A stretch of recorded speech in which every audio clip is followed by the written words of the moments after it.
दोस्तों, मैं विवेक आप लोगों का स्वागत करता हूं साहित्य गुरु यूट्यूब चैनल पे। और जैसा कि आप सभी को पता है कि हम लोग इस प्लेटफॉर्म के माध्यम से हिंदी साहित्य के सिलेबस की तैयारी करते हैं। देखिए, अगर आप हिंदी साहित्य से संबंधित किसी भी एग्जाम की तैयारी कर रहे हैं तो ये जो प्लेटफॉर्म है आपके लिए बहुत ही ज़्यादा मददगार सिद्ध होगा, क्योंकि इस प्लेटफॉर्म के माध्यम से आप बहुत सारी चीज़ें देख पाएंगे और बहुत सारा कंटेंट जो है आपको इसके टेलीग्राम चैनल पे देखने को मिलेगा।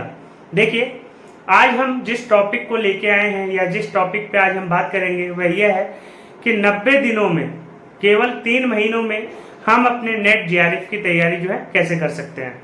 आपको मैं एक बात बता दूं, अगर आप 2 या 3 बार एग्जाम दे चुके हैं नेट का, तब आप 90 दिनों में नेट की तैयारी, जेआरएफ की तैयारी कर सकते हैं। लेकिन अगर आप नए स्टूडेंट हैं या आप अभी अभी शुरू ही कर रहे हैं, तब आपके लिए थोड़ा मुश्किल होगा। देखिए, 90 दिनों में हम नेट जेआरएफ की तैयारी कर सकते हैं। जो 2-3 बार एग्जाम दे चुके हैं उनके लिए ये जो तरीका है, ये जो पैटर्न है, अगर वे इसको फॉलो करेंगे तो 90 डेज के अंदर, मैं गारंटी से कहता हूं, अगर आपने ढंग से 4 घंटे खुद को दिए, अपने आप को दिए और अपने ऊपर मतलब सिलेबस को दिया, तो आप पक्का अगली बार आपका जो जेआरएफ है निकल चुका होगा। देखिए, क्या तरीका है उसको समझेंगे और हम सिलेबस को भी समझेंगे। देखिए, क्या है कि जो नेट का एग्जाम है, नेट का जो एग्जाम है दिसंबर में होने वाला है, दिसंबर 2024 में। तो हमारे पास जो समय है वह 3 महीने का रह गया है, क्योंकि अभी जो सितंबर चल रहा है, सितंबर भी जो खत्म होने वाला है, उसके बाद अक्टूबर, नवंबर और दिसंबर, मतलब दिसंबर के लास्ट वीक तक ही एग्जाम होगा। तो समझ के चलिए कि आपके पास जितना भी टाइम है 85 to 90 डेज है। तो देखिए, मेरा जो स्ट्रेटेजी है, मैंने जो सोचा है 90 डेज के अंदर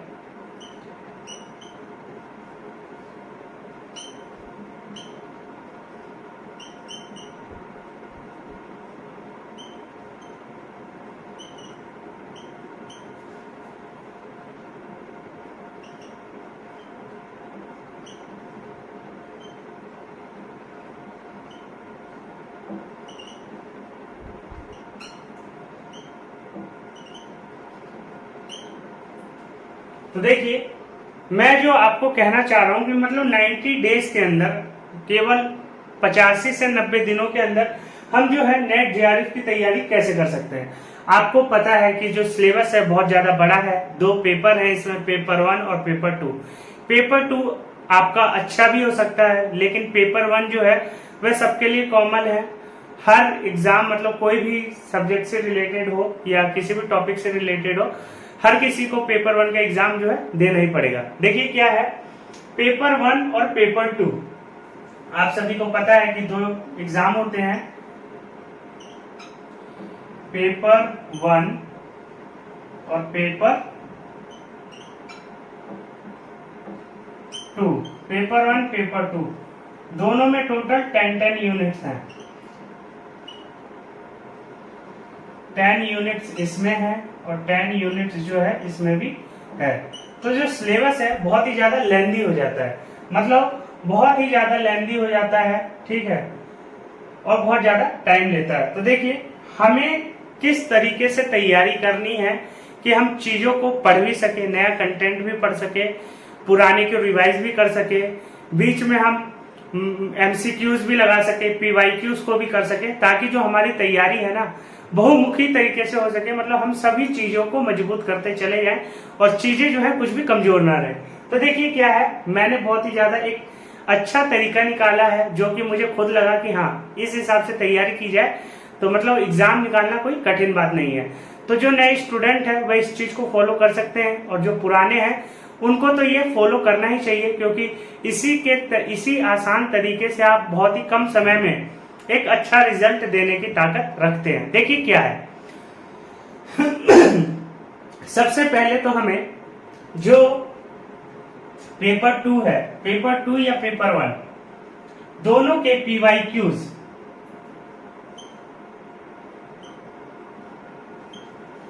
ये जो दोनों के पीवाईक्यूज हैं बहुत ही ज्यादा इंपॉर्टेंट चीज है। मतलब मैं कहूंगा 50% सिलेबस जो है आपका पीवाईक्यूज कवर कर देगा। 7 या 8 साल के अगर आपने पेपर 1 पेपर 2 के पीवाईक्यूज लगा लिए और उनके जितने भी ऑप्शंस हैं उनको अच्छे से आपने ध्यान से पढ़ लिया केवल, तो आपका जो 50% सिलेबस है वह कंप्लीट हो जाएगा। और पेपर 2 एग्जाम जो पेपर 2 का होगा उसके लिए आपको जो है सिलेबस पढ़ना पड़ेगा, कंटेंट पढ़ना पड़ेगा।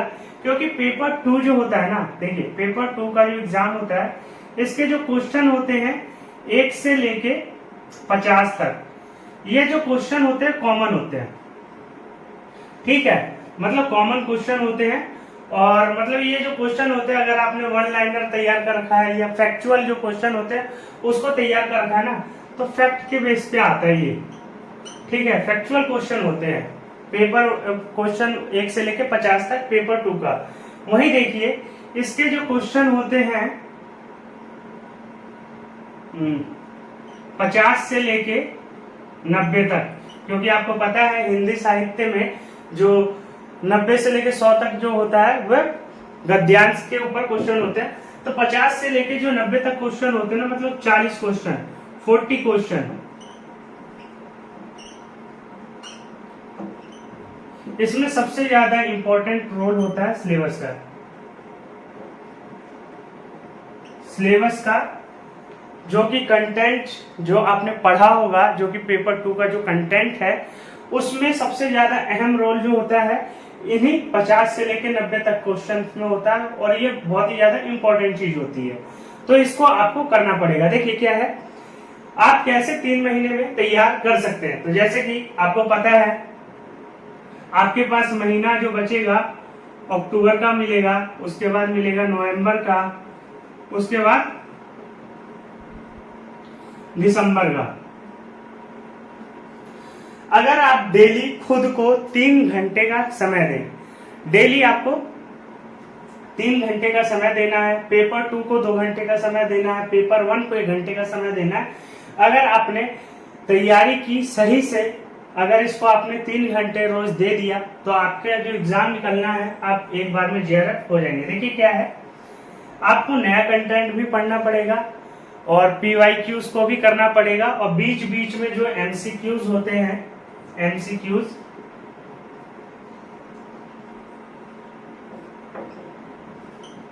एमसीक्यूज इसको भी लगाते रहना पड़ेगा। देखिए क्या है, कंटेंट को पढ़ना केवल एक बात है, उसको रिवाइज करना सबसे ज्यादा अहम है। क्योंकि जिस चीज को हमने पढ़ लिया और हम उसको पढ़ने के बाद भूल गए तो वो हमारे किसी काम का नहीं।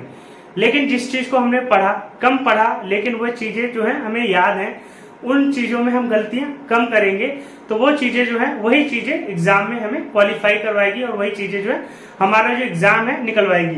देखिए क्या है, सबसे पहले आपको जो काम करना चाहिए, जो कि दूसरी, तीसरी या चौथी बार एग्जाम देंगे या दूसरी या तीसरी बार, या जो पहली बार भी एग्जाम देने जा रहे हैं, उसको सबसे पहले जो है पीवाईक्यूज पे फोकस करना चाहिए। जितने भी पीवाईक्यूज हैं उसको सॉल्व करना चाहिए। उसके बाद एक बार पीवाईक्यूज को आपने कर लिया तो आपको एक आइडिया मिल जाएगा कि हाँ सवाल जो है किस तरह के बनते हैं, क्वेश्चन किस तरह के पूछे जाएंगे।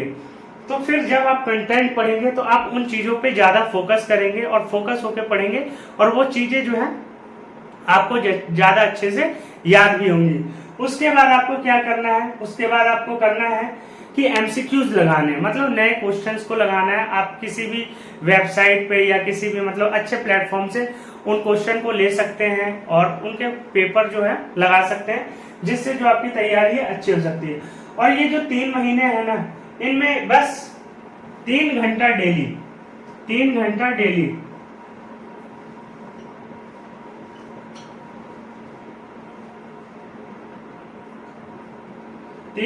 डेली आपको देना है पेपर 1 पेपर 2।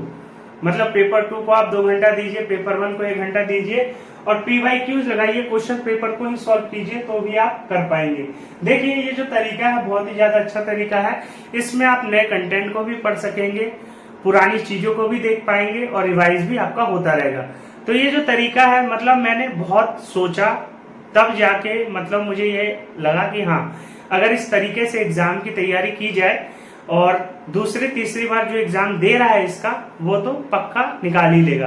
तो देखिए ये बहुत ही ज्यादा अच्छा, मतलब एक तरह से कह सकता हूं कि अगर इस तरीके से पैटर्न से तैयारी की जाए तो नेट का एग्जाम जो है हम निकाल सकते हैं, वो भी एक ही बार में। तो देखिए ये आपके लिए बहुत ही ज्यादा यूजफुल होगा। आप इस तरीके से तैयारी कीजिए। आप एक बार खुद को एक हफ्ते इस आइडिया से करके देखिए कि इस आइडिया से तैयारी करके देखिए, आपको खुद के अंदर बहुत सारी चेंजेस देखने को मिलेंगे, क्योंकि ये बहुत ही ज्यादा महत्वपूर्ण इंपॉर्टेंट चीज है। और इसी से जो है कोई भी जो एग्जाम मतलब एग्जाम जो क्वालिफाई करता है ना, वो सारी चीजें इसी को मतलब मेन बताते हैं। तो देखिए आप भी इन्हीं सब चीजों पे काम कीजिए। आपका जो एग्जाम है 100% निकलेगा और आप एक दिन JRF भी होंगे और किसी दिन आप किसी अच्छे कॉलेज के प्रिंसिपल भी होंगे और प्रोफेसर बन के भी पढ़ाएंगे। तो आज के लिए इतना ही, धन्यवाद।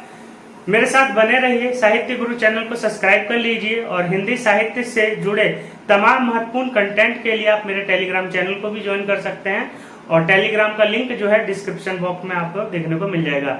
अगर आपको मेरी बातें सही लगी हो या उसमें कुछ भी ठीक लगा हो तो आप कमेंट करके बताइए, और आपको जो भी अच्छा नहीं लगा हो तो वो भी आप कमेंट करके बता सकते हैं। बाकी आप अपने दोस्तों के साथ चैनल को शेयर कीजिए, लाइक कीजिए और सब्सक्राइब कीजिए। आज के लिए इतना ही, धन्यवाद। फिर अगर कोई न्यू अपडेट या अच्छी अपडेट होगी तो मैं आपको आपके साथ जरूर शेयर करूंगा। तो आज के लिए इतना ही, धन्यवाद। फिर मिलते हैं अगली बार, धन्यवाद।